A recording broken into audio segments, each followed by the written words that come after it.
இளைஞர்கள் மட்டுமே கொடுங்க. இந்த நான் இந்த அந்த ராஜ என்ன பண்ணாரு, இளைஞர்கள் மட்டுமே வந்தாக்க நான் எவ்வளவு நாட்டையாலும் பிடிச்சிருவேன்னு சொல்லிட்டு போர் வீரர்களை கூட்டிட்டு அயல் நாட்டுக்கு போறாரு. போருகின்ற வழிகளில் ஒரு காடு, மணல் இருந்த தண்ணி கிடைக்காத ஒரு இடம்.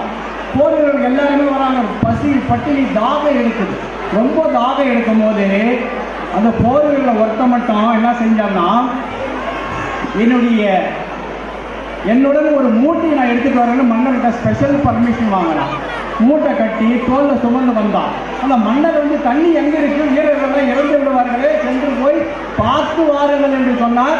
அத்தனை வீரர்கள் சென்று எங்கேயுமே தண்ணி இல்லைன்னு சொல்லிட்டாங்க. அப்ப அந்த படைவீரர் ஒரு படைவீரர் மட்டும், மன்னா நான் சுமந்து வந்த ஒரு மூட்டையில் ஒரு ஓட்டை போட்டுக் கொள்கிறேன், அனுமதித்தார்கள் என்று சொன்னான். ஏம்பா உன்னை கொண்டு வேண்டாம், படை வீரர்கள்லாம் தண்ணி இல்லாம சாகறதுக்கான இந்த நேரத்தில் நீ மூட்டை தூக்கி வந்து ஓட்ட போடுறன்றியே, என்னென்ன சொல்ல வர, நீ ஏதாவது செய்யணும்.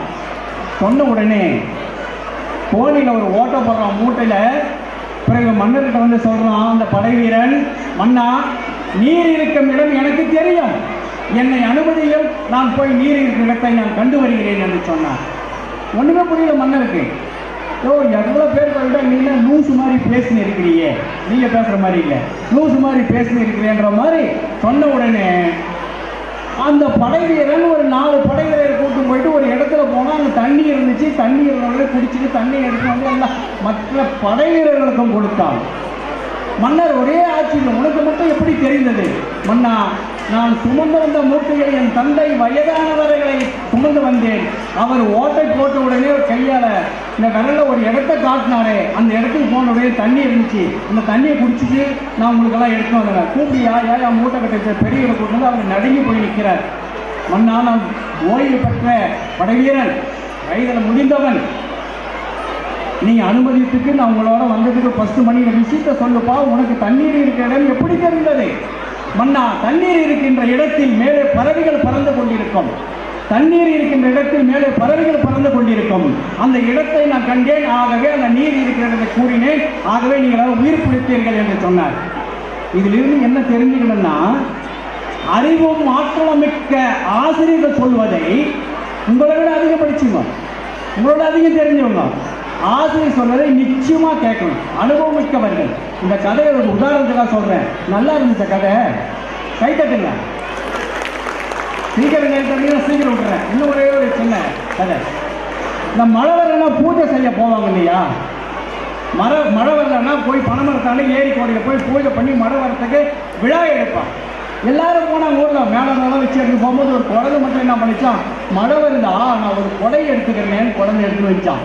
இதுவரைக்கும் நான் பொண்ணு இந்த மாதிரி பண்ணுது, மழை வந்து பூஜை பண்ணும் போது கொடை குழந்தை சொல்லிச்சான், பூஜை பண்ணால் மழை வர இல்லையா, பூஜை பண்ணால் மழை வர இல்லையா, அதற்கு தானே நீங்கள் செல்கிறீர்கள், மழை வந்துட்டு நினைஞ்சிடுன்னு கொடை எடுத்துன்னு போச்சான். மறுதலை சிரிச்சுட்டு எல்லாரும் போனாங்க. போயிட்டு பூஜை பண்ணாங்க, மேலே அடித்தாங்க, எல்லா பூஜை முடிஞ்சது.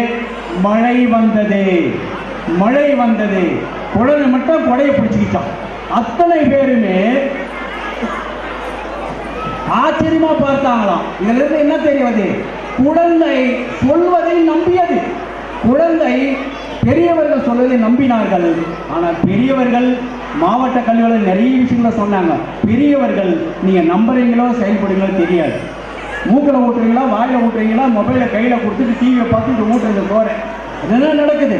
அற்புதமான நிறைய தகவல் எல்லாம் சொன்னாங்க. செல்போனை வச்சு பார்த்தாதான் என் குழந்தை சாப்பிடுது, அது ஒரு பெருமை. எல்லா இடத்துலையும் கிராமத்திலிருந்து சிட்டி வரை அந்த செல்லை வந்து கொடுத்தது நீங்கள். இன்னொரு வார்த்தை சொன்னாங்க, கெட்ட வார்த்தைகளை பலரால் கேட்கப்பட்ட வார்த்தைகளை இங்கிலீஷ் மீடியத்தில் பேச மாட்டாங்க. எதுக்கு இங்கிலீஷ் தமிழ் மீடியத்தில் ஸ்கூல் அரசு பள்ளி ஆசிரியர்களால் அத்தனை வார்த்தைகளை நான் கேட்டு ரொம்ப ஆதங்கப்பட்டிருக்கேன். நீங்கள் பேசுகின்ற பேச்சு அங்கே பேசினார்கள். ஆகவே குழந்தைகளை மிக சிறந்தவர்கள், அறிவானவர்கள் நீங்கள் நம்புங்கள், பெற்றோரை நம்புங்கள், ஆசிரியர்களை ஒப்படைத்து விடுங்கள். சுவாமி விவேகானந்த மெட்ரிகுலேஷன் உங்களை குழந்தைகளை பெற்றோர் போல் கவனித்து சிறந்த நிலைக்கு உருவாக்கி கொடுப்பார்கள் என்பதை இந்த நேரத்தில் உங்களுக்கு நினைவூட்டுகிறேன். இதுக்கு கூட கை தட்டலாம். உங்க குழந்தைங்க தான் வளர போறான். இன்னும் ஒரே ஒரு சின்ன கதை, ஒரு நிமிஷம். மாணவர்களுக்கானது.